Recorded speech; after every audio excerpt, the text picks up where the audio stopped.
संसद का मानसून सत्र विपक्ष और बीजेपी दोनों के लिए महत्वपूर्ण है, क्योंकि सत्र के बाद ही 3 बड़े राज्यों में विधानसभा चुनाव है। इस सत्र में जो पार्टी इस बात को समझाने में कामयाब हो गई, सिर्फ वो ही जनता के बारे में सोचती है, उसका पक्ष मजबूत हो जाएगा। इस सत्र के बाद जिन राज्यों में चुनाव है, वहां लोकसभा की 83 सीटों के लिए अगले साल जंग है।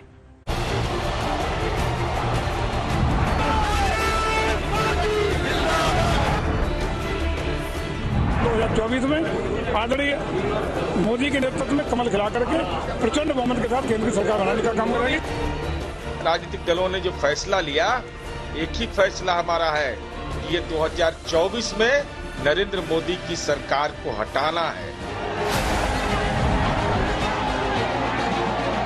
दावे के साथ कह सकता हूं कि उत्तर प्रदेश में हम सभी की 80 की 80 सीटें जीतेंगे।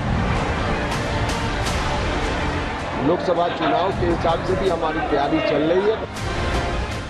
2024 में कौन किसके साथ रहेगा, कौन किसके खिलाफ रहेगा, ये मानसून सत्र में नजर आएगा।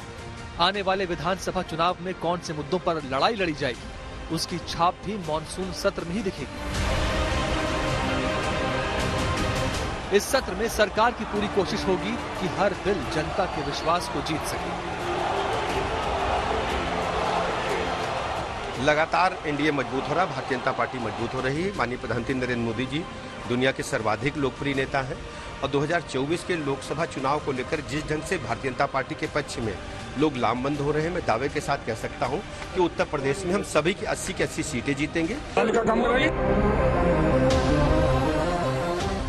पक्ष हो या विपक्ष, तैयारियां सबकी मुकम्मल होंगी। कांग्रेस का प्लान संयुक्त विपक्ष और बीजेपी के नाराज साझीदारों के साथ मिलकर नरेंद्र मोदी के खिलाफ मोर्चा खोलने का होगा।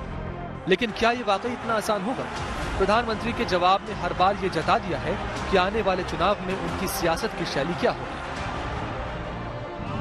साथियों, अगले 25 साल छत्तीसगढ़ के विकास के लिए बहुत ही अहम है, लेकिन छत्तीसगढ़ के विकास के सामने एक बहुत बड़ा पंजा दीवार बन के खड़ा हो गया है। ये कांग्रेस का पंजा है। ये पंजा आपसे आपका हक छीन रहा है। कांग्रेस पंजे ने ठान लिया है कि वो छत्तीसगढ़ को लूट लूट करके बर्बाद कर देगा। मानसून सत्र इसलिए भी खास होगा क्योंकि इस सत्र के बाद बीजेपी के सामने 3 बड़े राज्यों की चुनौती होगी, मध्य प्रदेश, छत्तीसगढ़ और राजस्थान।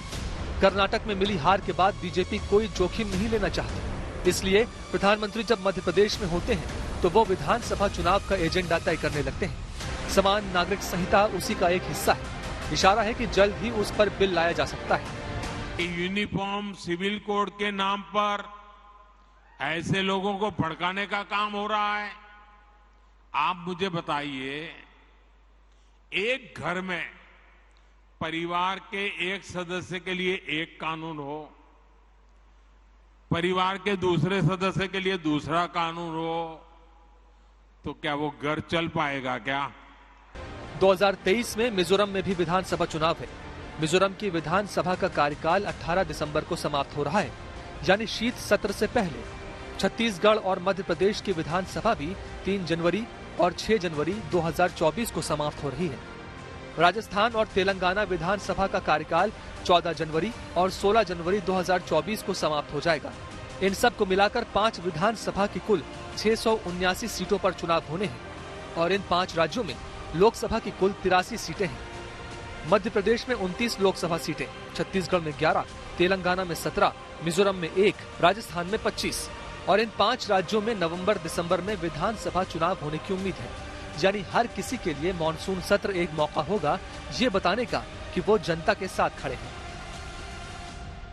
हमारे 45 एमएलए की पार्टी माननीय नीतीश कुमार जी का जनता दल यू, जब इसने फैसला लिया महागठबंधन बनाने का, गैर भाजपा बनाने का, तो असर यह हमारा हुआ कि हनुमान जी दे गदा इन लोग को कर्नाटका में दुरुस्त कर दिए। और हमारी उम्मीद है कि महाकाल को भी धोखा दिया है ये लोग। तो मध्य प्रदेश में तांडव मच रहा है। अब उसके बाद राजस्थान में, छत्तीसगढ़ में, सब जगह राजनीति में निर्मूल होगा और तब 2024 में तो back to pavilion. Madhya Pradesh, Chhattisgarh और राजस्थान के विधानसभा चुनावों से पहले बीजेपी के लिए ये सत्र आखिरी मौका होगा ताकि वो इन राज्यों की जनता से कनेक्ट कर सके। इसलिए इस सत्र में किसानों के लिए भी बिल है, आदिवासियों के लिए भी है, युवाओं के लिए भी है और पसमानदा मुसलमानों के लिए भी बिल है।